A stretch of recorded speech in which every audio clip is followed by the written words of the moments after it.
everyone. It is your girl Fuller coming to you from Airing It Out.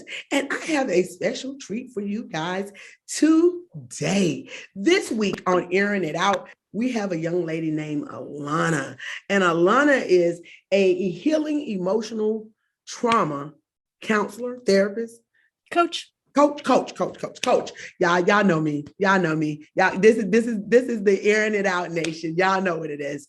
So let's talk about what Airing It Out is. If this is your first time coming to Airing It Out, Airing It Out is a place that different people come in because we want to make a difference in the world. So we come in and we share our stories and we share where we've been and where we're at. And we hope that it helps you out in any way that it may do. It's a tool. Y'all know we like to build toolboxes. So Alana is going to give you some tools to put in a new toolbox that we found out about. So Alana, go ahead and introduce yourself to everybody in Airing It Out. Thank you. I'm so excited to be here. So a little bit about me. Let's see here. I'm going to give you my story that relates to what we're going to talk about today. So, yes. So, we've been talking about like the mental health state of the world and how everybody's struggling right now. And I started my journey on healing, dealing with my own mental health and healing myself through a few years ago. I went through a breakup that was dramatic and traumatic. And most of them are. Right, exactly. And it was also kind of like the line in the sand. I'm like, I can't do this anymore. Like, what is going on? I can't do this again. Because I had my marriage, I had my divorce. My divorce was worse than my marriage, right? It was like its own entity. And I'm like, I thought when I got divorced, this was all supposed to go away, but it didn't. And it got worse. No. Yeah. And, the relationship since the divorce. And what I realized going through that breakup, it was kind of like I said, that line in the sand. Mm-hmm. I discovered a pattern. I discovered narcissism. I discovered what a narcissist is and the dynamic, and realized that I actually had that pattern. So that was my relationship pattern. That was who I'd been in relationships with. Can and you I explain got back to the audience what I can't even get the word out. Narcissism? Yes, what it is. Can you explain it to them? Give them a little insight. Definitely. It's also kind of a buzzword right now. Everybody kind of is, can we swear on this? Can we swear here? Yeah, that's why it's Airing It Out. Prime time don't let you talk. We talk. Okay. If that's how you feel, that's how you feel. Because I need you to be authentic. Because our audience, they want realness, right, guys? You want realness. It's enough fake out here. We want some realness. So be real with us, Alana, please. All right.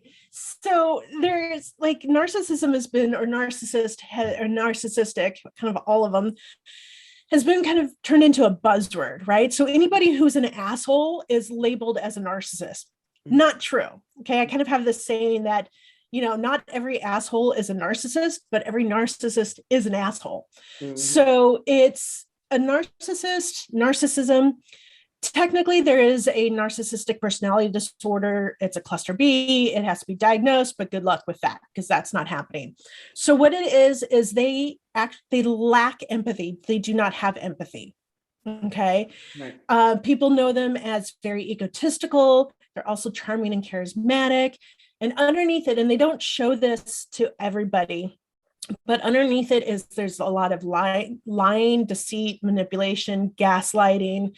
So if you're in a relationship with a narcissist, you're kind of, and this is what I'm going to speak to, not necessarily what a narcissist does, because the people in relationship with them will recognize how they feel. Okay. But a narcissist generally they are very egocentric. They're very ego driven. It's all about them. Mm-hmm. Right. Like my favorite phrase is, it's not all about you. Yeah. But it is all about them. Yeah, it's much bigger than us. That's why we do what we do. Yes. Exactly. Mm-hmm. So it is all about them. They always have their way. It's very black and white. They're always right. Mm-hmm. Always right. It's always your fault. Somebody out here listening that can very much so identify with the things that you're saying. So really, thanks for sharing that with them, because we really want them to get help, and the only way is to recognize what it is.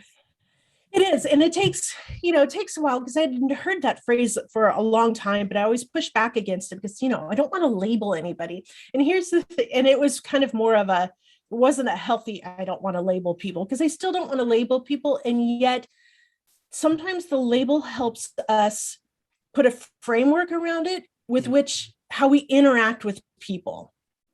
So don't label people to say they are this way or they are that way and hold them in a box, but it gives you a framework with which you can interact with them to keep you healthy, to keep your boundaries, right? So there's a healthy way to do it. And that's the way I look at narcissism. But really, if somebody's listening and you're in a relationship where at the beginning, everything was just so intense and it was so great, it was beautiful, and he or she is saying everything that you want to hear, and it's like, how do they know? Like, they're inside your head, right? Everything, like they're just saying everything exactly perfect, and it moves fast. God, this is Prince Charming here, right? Prince Charming, Princess Charming, Princess Charming, yeah, right? Because they can go either way. It could be fast. A woman as well. Yes. Yeah. Yes. Oh, absolutely. Absolutely. Yes. Yes. And, and it's in hetero relationships, it's in gay relationships, it's everywhere. Yeah. Right. Yes. It is. And so the relationship moves fast. Instantly, you're the love of their life. Oh my God, I've never met anybody like you before. You're my soul, my soulmate. Wow, I don't even relate to that term anymore. I was like, what is that term? Soul part? Nope, no. I have to find something else because I don't even want that in my vocabulary anymore. Right. Well, because it can, anyways, in an unhealthy aspect, it can take on a very toxic. Yes, again, yes, because it's a spiritual connection, really. If you want to talk about it, that's what we do. We tell the truth. It's a spiritual connection. Yeah. And with this inside a narcissistic relationship too, is it's high chemistry. Oh, high chemistry, off the charts chemistry, and it's very sexualized because that's what they draw on to get that connection, right? And then all of a sudden, like, you're like, what just happened, right? The relationship starts going down. You start getting in fights, and then you're like, what did I do? What happened? And then you spend the next period of time like chasing that bliss. I remember I was in a relationship after my divorce. It was the first long-term relationship after my divorce.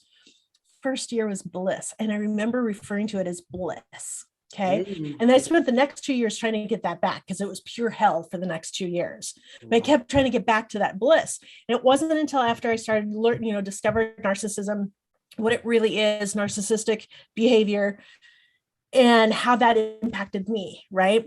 That actually is like, if you're walking around trying to find that bliss again, it's part of the dynamic, right? And I'd never used that phrase before, but it is. If you're trying to chase the bliss of the beginning of the relationship, then all of a sudden everything's always your fault.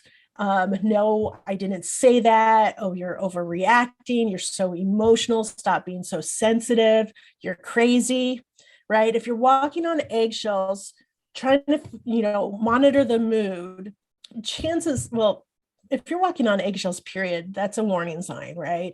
That's something to take notice of. But that's kind of, and so then there's the discard phase. So that's when everything goes down, and then they love bomb you again. And then they're like all sweet. And so it's a cycle that they create. It's actually abuse. It's actually like a carousel going around and around. And you're the dizzy one. You're dizzy because they're not, I totally understand that. Yeah. And for anybody that's out there, if you feel this, we're gonna put things at the end of this show that you can get help with this. Even if it's not Alana, there are other people that's out here, agencies that we will give you a list of, because this is not a relationship that you want to be in. Whether it's a romantic relationship, friendships are this way as well. So, it's the relationship, it's just ships. That's what I call them. It's in a cluster of ships. So if you know that you feel Alana, you can relate, please make sure you stay to the end and get the information. We want you to do that because we really want you guys to get help if you need it, because it's time for us to heal. Go ahead, Alana. Yeah. So, and I'll wrap this up pretty soon so we can get on to the other stuff. But and you start feeling like you're the crazy one, all that stuff. And you have to be at a point where you can start seeing this stuff, because when you're in it, like so many dating coaches talk about seeing the red flags. There's always red flags, and you chose to ignore the red flags. You ignored the red flags. Well, no, because you don't see the red flags. Yeah, you're in this type of relationship, you do not, because we as human beings do not willingly, intentionally, consciously choose to go into a relationship that we're fully aware of the red flags. Yeah. We just don't. Right. So that's kind of one of my soapboxes, is like, let's stop shaming people about, well, you ignored the red flags. No, you didn't see them. And you didn't see them because this is what's normal for you. Mm-hmm. So it goes back to childhood, but this is what's normal for you. So they're not red flags. They don't become red flags until you start healing and realize that this is not healthy. God, that was always there. God, I didn't see that. I've definitely had a relationship or two like that. Yeah. And I didn't, until I started healing, I didn't see it either. But now I'm like, like it is there, neon flashing, right? Like I see them 10 miles away, but I couldn't before, right? Like I spent 46, well, not 46. I was 46 when I discovered this. But I spent, well, actually 46, because the OG narcissist in my life, as I refer to him as, is my father, my birth father. What you call the OG, the original. Oh, I love it. Okay, so he's the OG. We got it. So we know we'll refer to him from now on as OG. OG. Okay. And like so, I spent 46 years of my life in relationship in one form or another with multiple narcissists. And there is a dynamic, which we can talk about later. We can have another conversation about this. Another episode. You must come back. You just yes, I'll come back. And we can focus specifically on that's why we like segments, so come on back. Yeah. Right? I would be happy to. But yeah, so we can dive into narcissism on another, really dive into it on another. But there's a dynamic, and there's a reason it's a pattern, and they're all over in your life. They're parents, probably siblings, definitely friends, best friends, romantic, bosses. Like they're just throughout your entire life, right? Like I went through a huge purge of people in my life. So anyways, once I discovered this and I started healing, and the thing is, because what gave me power is that I realized that there's two sides to the coin. There's the narcissist, and then there's me. And I'm responsible for my side of the coin, and I can actually heal so that I never experience this again. So most people go through life like they swear off relationships because no way in hell am I ever experiencing that again. I am not putting myself through that level of pain. Or if they do, they try to like, oh, I did it different, but God, I ended up in the same situation. Why? Right? So they keep repeating it, but it's just like, it's painful. And so, and they don't. And sometimes it's even deadly. I mean, let's be honest about it. Sometimes it can be. I do consider myself lucky in that I've never experienced physical abuse along with it. It was not just, it was the mental and emotional, the psychological abuse. But sometimes that can be worse than the physical abuse. Well, exactly. I've had women to tell me that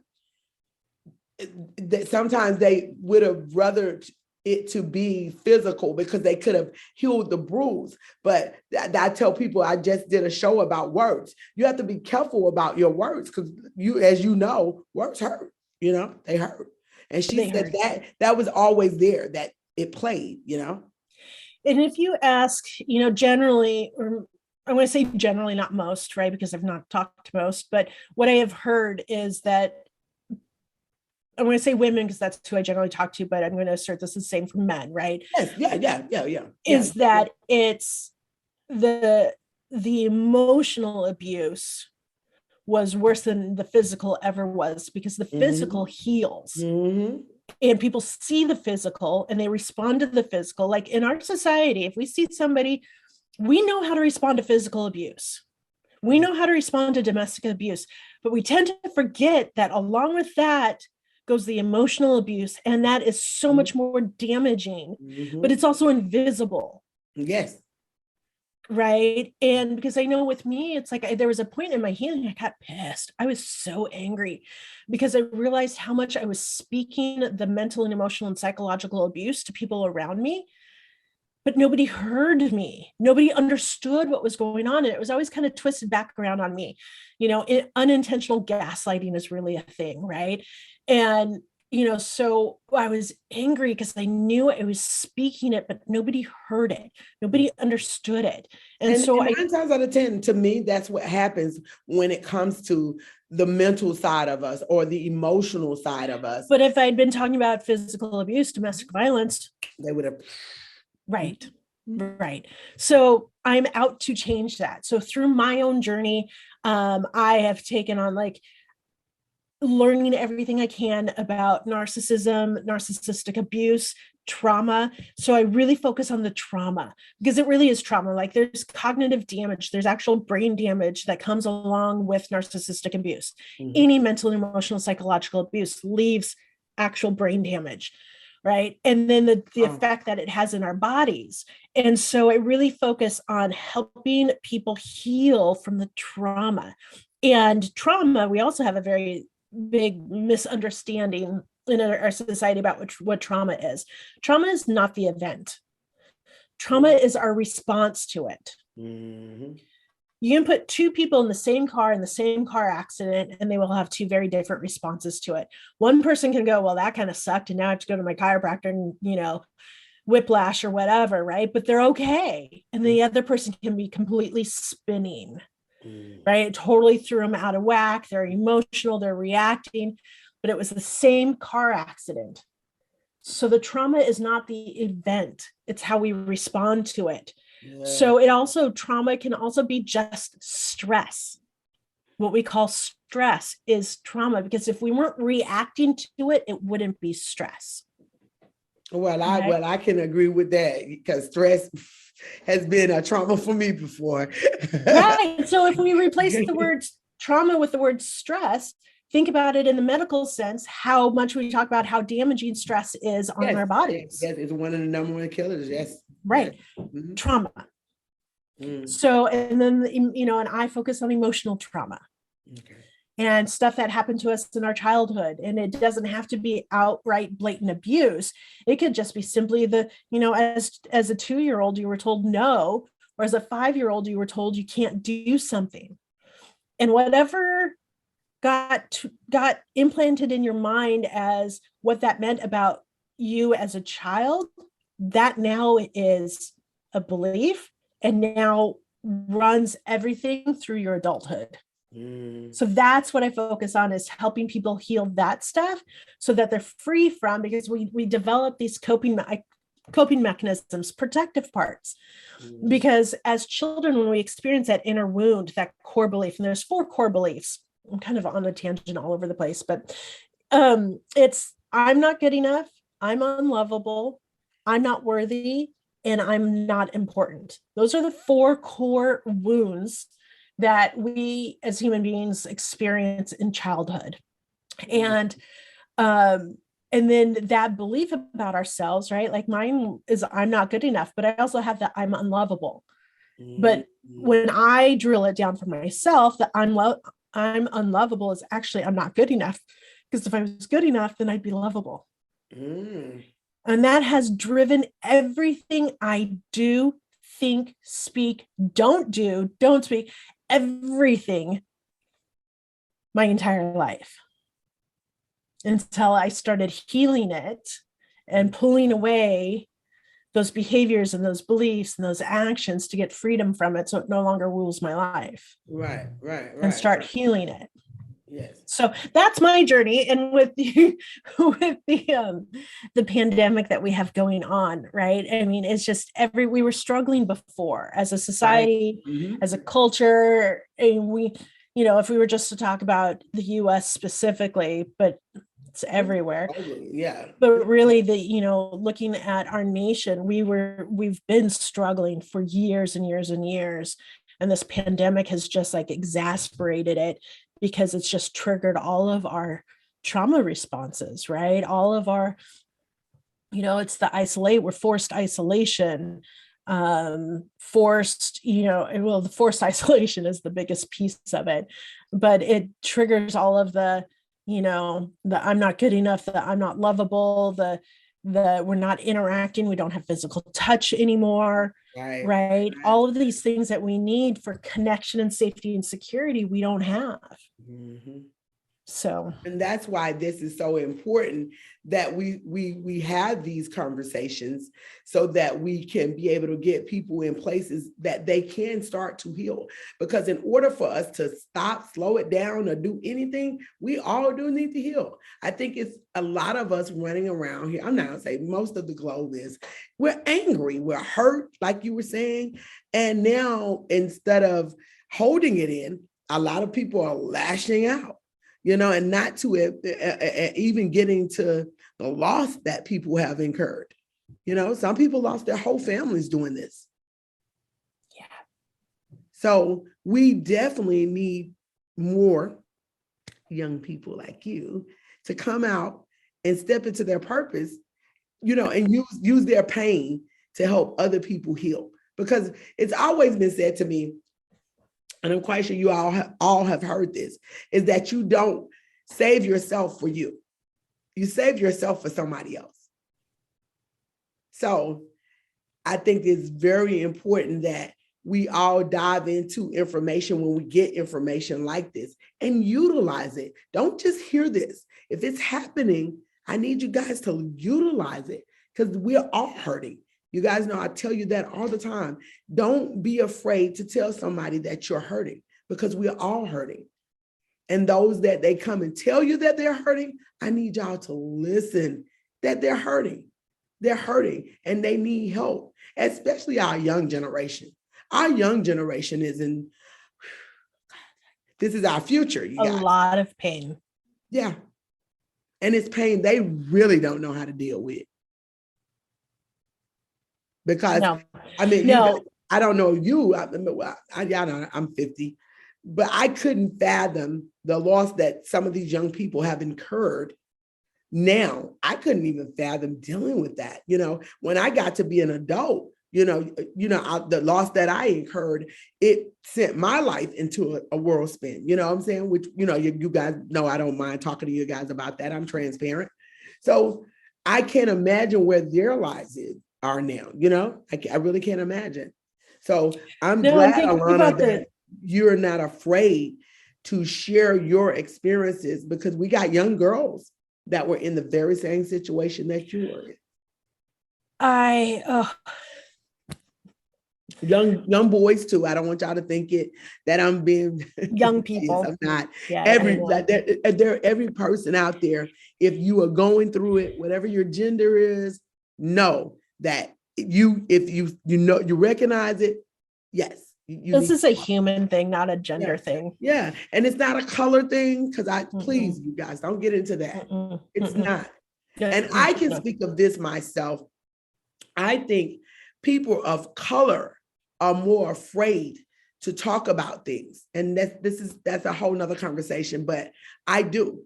And we need to step into the forefront and talk about what's going on, because, we already had our own traumas from our ancestors that we carry on our back. Let's be real about it. It's epigenetics. So it's actually becomes your ancestral experiences become a part of your DNA. Yeah. Right. And narcissistic abuse, that's why I'm saying it's a pattern. It's generational. Yes. Right. And then I've had a few in my family. Yeah. Based on the conversations we've had, I'm not surprised. Because I can hear it and I can see it, right? That's all I hear. I hear and see people's trauma now. That's how I view them. I see their protector parts at play. I can, without knowing the specifics, I can pretty much guess what the story is, right? Mm-hmm. And it's, a lot of people, especially when you start talking about narcissism, because a lot of people say, but it's not diagnosed, and how dare you label somebody? And I am against pathologizing a lot of our mental health because it's a diagnosis. Yes. Therefore, you are stuck with it. And if we really look at the DSM, which is the diagnostic, I forget the S manual. Anyways, it's what therapists, psychologists, and psychiatrists use to diagnose. Okay. And if you look at under narcissistic personality disorder, there are 9 characteristics.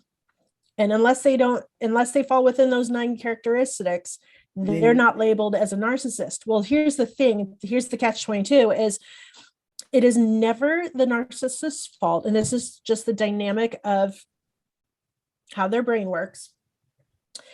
And it's also a trauma response. So nobody is born a narcissist. It is created in childhood. And it's created in childhood through different various types of parenting. Okay. Which is why I think we definitely need to have a narcissistic episode in itself. But anyways, so there is nothing, they truly believe nothing is ever their fault. There is nothing wrong with them. So what needs to happen for you to go to a psychologist or psychiatrist? Something needs to be wrong. Yeah. Otherwise, why are you going? So narcissists will not go to get something's wrong with me. What's going on? Okay. No, there are a few, they do go. They don't see that they're wrong. They don't see that they're wrong. They just don't. Right. And narcissists, I mean, they will go there. I mean, there are absolutely diagnosed narcissists out there. Okay. So I'm not saying they never go, but there's always different motivations for them to go. Right. And it's either their marriage is falling apart, so they're going to go so they look good. And look what I did. I went to go. Right. Or they're losing their supply. So it's another source of supply. Okay. Which is what feeds their ego. So, but the thing is, if you were to talk to people who've been in a relationship with somebody who's narcissistic, okay, there's like 400 different words that they'll use to describe the person and the relationship, but only 9 in the DSM. That's crazy. And then you also look at bipolar disease, disorder, bipolar, you look at borderline, you look at all of these other mental health diagnoses, disorders. They are, the way I view it, and this is my opinion, the way I view it is they are trauma responses. They are behaviors we've learned to cope with the hurt and the pain from our childhood that is running rampant in our mind. All of that hurt, because the way our mind works, its primary function is to keep us safe. But safe from what? Right? So you hear this, well, it's to keep us safe. And so we automatically apply that to alive. It's to keep us alive, physically safe. No. Its job is to keep you safe from feeling that pain. And it will do whatever it wants. So for me, using myself as an example of my core belief of I'm not good enough. Anything I do or somebody else does to me, that gets too close to that wound of I'm not good enough, I'm unlovable, all of a sudden my protector parts go, we're in action, right? Nope, that hurts, that is way too. So imagine it sabotage it. Right. So think of it as that wound is a wound, okay?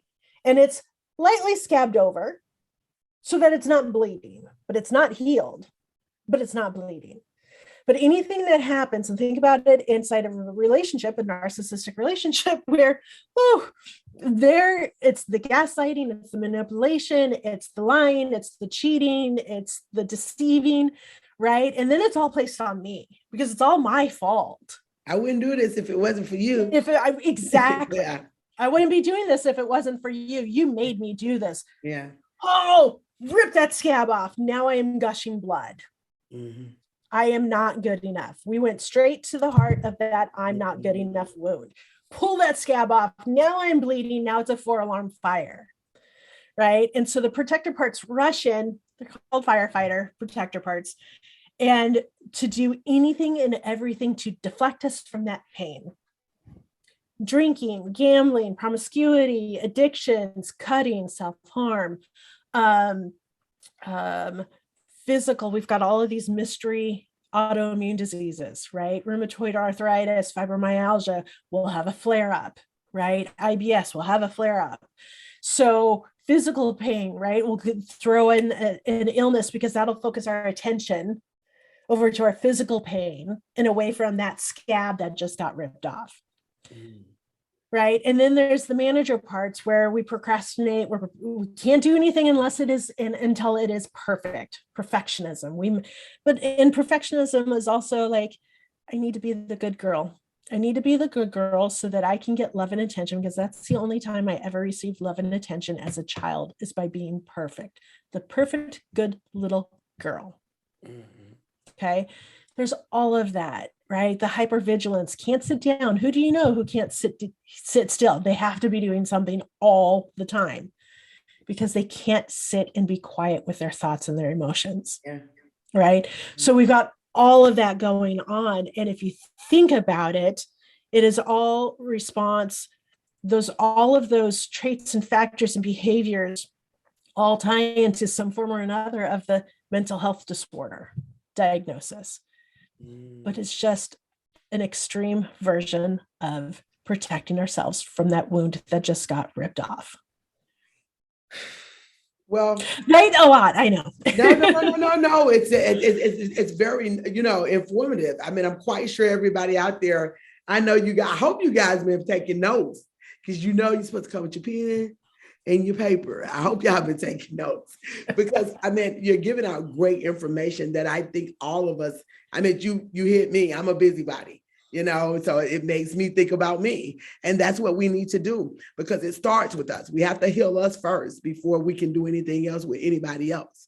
So yeah, be a transitional character in your family, right? That's what I am. And a transitional character is like, no, this shit stops with me. yeah. That's what I have that conversation all the time with my kids. Like, okay, we got to break this cycle. We will be the ones to break this cycle. And I have a cousin that she's dead with me as well. Like, no, this is over with. Like, we need new things going forth. Right. Because there's a new generation coming. And this generation right now, I'm no fun intended, but we're in trouble because they're lost. I always say that they're lost, the morals, the values, so many things that they needed, but it goes back to, like you were saying, the traumas. Some of them didn't have what we did have. To me, was like the big mamas or the grandmothers or somebody that was at least there to say, okay, you can do this. They don't have that now. There's nobody to say that's not what you didn't have that. You and I are the same age. I didn't have that. Yeah. See, and so you can identify with what I'm saying. So you, like with this, what you're going to tell us about that you found to help you, people need voices. People need us to come in and offer the knowledge that you're offering, because there may not be nobody that sits and talk like we're talking openly about what we're talking about, especially the mental illness part of this, because a lot of people are walking around, and you're right, they're in a prison here. Mentally, they're in a prison. Emotionally, they're in a prison, and they don't know how to get out. They don't know they're in a prison. That, you know what? That is how I feel. I feel that way too. And there's not enough of us talking about it. Right. Yeah. And it's so important to come from, like, I come from a trauma-informed perspective. So I look at the root cause, like why? What is going on underneath all of these other all of these other symptoms? It's always something about what is the root of it? Because the root is what has everything grow, right? Right. So we need to pull that out by the root and plant something else. Yes. And so otherwise we're just managing symptoms. Yes. Right. And freshness. Right. And so what I discovered, I'm so in love with this, but so there's the mental and emotional damage that's going on, the trauma, right? Our responses, but there's also a physiological response as well, because we have a quick neuroscience lesson here. So we have our neocortex. Okay. That's what's on top here in our brain, Mhm. and it's our thinking brain. So it's higher functioning, it's higher thought process, decision making, stuff like that. Okay. Mhm. It's, you can also think of it as our conscious mind. Mhm. Okay. So our conscious mind is up here. It's where we do our thinking and our processing and our decision making. So we think. So then here, kind of like in the middle here, Mhm. is our limbic system. And there's other parts of the brain and stuff. And then we have our amygdala at the back here. So our limbic system is our emotional center. Okay. It's where our feelings and our emotions are held and processed. Our experiences are held and processed. Our beliefs are held. You can think of this as your unconscious mind. Okay. And it's all filtered in through your amygdala. It's like your amygdala is like the sensor. It's always constantly scanning your environment for danger. Mhm. When you're in a neutral state, it's like the best analogy I can come up with is think of it as like a valve. Open, close. It's scanning, scanning, scanning. Oh, danger, kind of opens, information's coming in. Oh no, we're fine, closes. Right? Or danger, what we, flight or fight, freeze responses come in. Okay. And now we're safe, so it closes. Okay. That's like a neutral state. Open, close, open, close. Mhm. Threat comes in, danger, like think about caveman, saber-toothed tiger, danger. Okay. Physical danger. Right. And then it all gets processed, the experience gets processed, and we go back to a neutral state. Okay. But what happens, so like animals, I'm going to use this as an example, animals do not experience trauma. So even, and let's just use, in this, like, the antelope on the high plains being chased by the lioness, right? But let's use a bird as a better example. How many of us have had a bird fly into our sliding glass door or window, right? Right. I'm quite sure everybody out there has that right? Yeah. That thunk, it drops down. We're like, is it dead? Is it alive? Yeah. Well, that was a traumatic event. Stunned. So it instantly went into freeze mode, dropped to the ground, dropped to the deck, whatever. Now it's laying there. And then it's like, okay, is it safe? Because it doesn't know what happened. All of a sudden, like, I was not flying anymore. Not flying anymore. And something hurt. Yes. So it's laying there. Is it safe? It's safe. Okay, it's safe. Then it pops up and then it shakes itself off. So we refer to it as it shakes itself off. It's like, oh, I'm good now, right? Well, if you look close enough, which naked eye we can't, but there have been studies, and this is true for all animals, that if what it's actually doing is completing the flying action. So it's completing the action that got interrupted so that it can return its body, its nervous system back to a neutral state. And then it takes off. Same for the antelope that gets tackled by, right? So same for the antelope on the high plains with the lioness chasing it. It's, the lioness lunges, the antelope runs. First response is always flight. It's not fight, right? We tend to say fight or flight. It's flight or fight. Okay. Antelope runs, lioness chases because it's the lioness that hunts, not the lion. Shout out to the lionesses out there. And tackles the antelope. Now it's going to fight. Okay. Oh, can't fight. That's not, fighting's not working. We're going to go into freeze. Animals can shut their system down enough where it stops or slows down their heartbeat enough in the respiratory that they appear dead. That's freeze. Lioness is all like, well, I ate last night. I'm not hungry and this isn't fun anymore. Bye-bye. She takes off, leaves the antelope there. Antelope will stay there until they know it's safe. Gets up, restarts its system, brings its heart rate back up, respiratory back up, everything back online, gets up, shakes. What it's actually doing is finishing that running action. They don't keep trauma in their bodies. They reset it to a neutral state. Human beings, we don't do that. We hold on to it like we are wrapped in it like a straitjacket. Yes, right. It is tight. And as I've been doing my healing, what I noticed is like I didn't realize how frozen and locked up my body was. So what we need to do, which is what we're going to talk about your experience yesterday, is what we need to do is we need to realign our conscious mind, which really only does 3 or 5% of the brain function. 95 to 97% of our brain function is here in the limbic system, the subcortical, everything down. And there are no neural pathways between the two. They don't communicate. So when you go to talk therapy or you do your positive affirmations, you're up here in your thinking brain. You're not getting down here to where everything is stored and processed and running the show. Plus, your amygdala is here at the base of your skull, which is where your brainstem is, which is the start of your nervous system.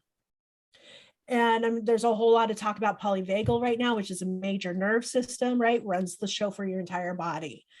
And so we need that to return to neutral. We need to release that the trauma from our minds and our body to return to neutral. So we're not in constant fight or flight anymore, right? And so using brain spotting, so I do a few different modalities, a couple that I really like because they're the most effective to get to that subconscious. But brain spotting is one that I have discovered that I absolutely love because it releases it from the body too. It helps reset that nervous system to neutral. Yeah. So I know I just threw out a whole lot. Ask me a question and we'll go. Okay, so can you explain to us? So they are telling us that we have to have a point. Audience, I know we're getting into it, but Alana's coming back. So we are going to touch into brain spotting, Alana.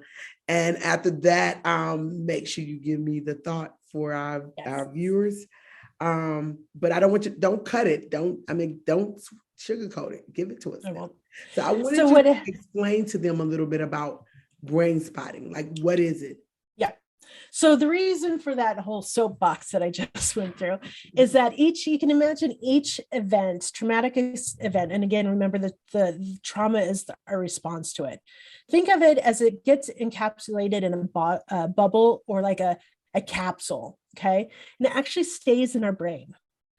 And you can see brain spots. So you can see where those spots are on your brain. And then it's kind of those everything gets filtered through those spots. And they are our trauma responses, which is a phrase that's used a lot, but it's why we do everything. Okay. So what we need to do is we need to pop those bubbles. And brain spotting is a method that you can do that through eye movement. And so what happens is our eyes are directly connected to our brain. And so based on where your eyes move, when you're talking about something specific, like a car accident or a relationship, your eyes will automatically move to a specific place that represents that spot in your mind. And then we just focus on it. And what happens is our body's natural state is perfect health. Okay. So like I would have a pointer and I'd have you looking at like where my finger is pointing and you would just stare at it, just watch it. And then what happens is that our brain, once you drop down into the subconscious, is that our body and our mind start processing. So that pops that bubble. And then we can finish processing that experience and file it away where it needs to go. People will experience emotions, thoughts, memories, sometimes nothing, right? So it's like you have a blank mind, but then your conscious mind is like the observer going, okay, what's going on? Like there's nothing going on. This is kind of weird, right? So kind of that blank mind, but you're aware that there's nothing really going on, but there is. It's just you're in your subconscious, right? And then you can have body movements. So twitching, stretching, clenching, heavy breathing, shallow, fast breathing. You just need to move. And those are unconscious body movements, resetting your nervous system. Yes. Well, my dear audience, I will tell you guys that I experienced this and I can move today. Like it helped me out a lot. It really did. I'm waiting to see what my next venture is with Alana. But I wasn't myself at all yesterday before I met with Alana. And I will say, like, those of you that know me, I deal with back and neck pain like constantly. And today I would probably be in my bed. I probably would have showed up for this interview, but I'm here. Alana's methods really work. And as always, every guest that comes on here, we're coming to give you knowledge that we have. We are by no means forcing it on you. If you would like to try it, the information is always at the end of the show. But if it's not for you, that's fine. Make sure you share though, because we're all a blessing to someone. So just because it's not for you, you make sure you share it with someone, because you never know who might be going through something secretly. All right. And always subscribe. We love when you subscribe, because you need to know when we're on, when we got great guests like Alana.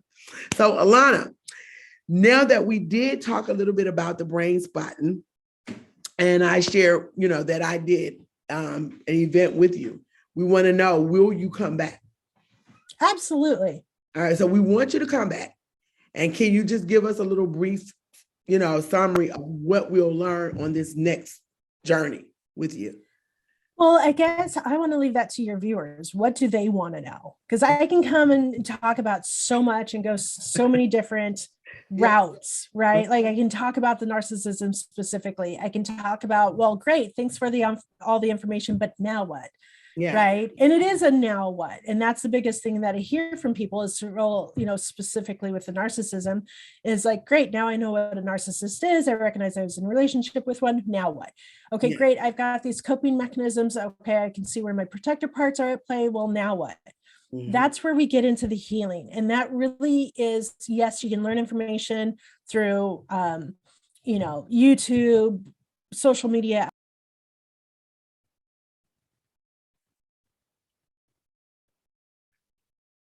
Alana. I don't know why that. I don't know what that was either. You guys, we don't know what that was, but that's why we're authentic. That's why we air it out. Things happen. Let's go. Yeah. So anyways, but it's really, to really truly heal, you do need to work with someone. Yes. Right. You do need to work with someone who can guide you. Yeah. And help you get to the root. And so that's really the now what. And so, yeah, I just want to leave it to your viewers. Like, what do they want to know? And then I'll just tailor it to that. Sounds good to me. So you guys, you see that. So make sure you drop your comments below. And like I said, at the end, we will also have Alana's information listed and other entities that you can check into to get help if you think you need help in this situation that you may be in. Alana, as all guests, you have to leave us with a positive inspiration from you to all of us. I am, well, actually, can I leave with two things? So first sure, is, as we were talking about, I was thinking about this earlier, is that, reaching out to people, we really do need to reconnect with people. And I challenge whoever's watching this, either live right now or the recording, is to reach out to somebody in your life and either call them or send them a text and just say, I love you. Yes. And see what you get back. But just, I love you. No reason, just, I love you, and that you want them to know you love them. It's amazing what happens. And then the other thing is just, everybody is doing the best that they can right now, including you, right? You, LaTanya, you, the viewer, you're all doing the best. And what can you do today to nurture yourself and give yourself some grace and compassion? Because we are all doing the best we can in any given moment. I love it. And I know you guys love it. All right. You got your challenges. If you don't remember them, rewatch the broadcast, because the more you watch, the more we love. And know that that's what we show up for here every week for. We show up so that we can help heal the world, because we all need some healing. I know I do. Alana did. And I know so do you. So you guys don't forget, comment, subscribe. And look, if you don't do either one of those, make sure you share. Sharing is caring. Be a blessing to someone. Thank you guys for joining us today on Airing It Out, and we'll see you next week. Have a great day. Bye.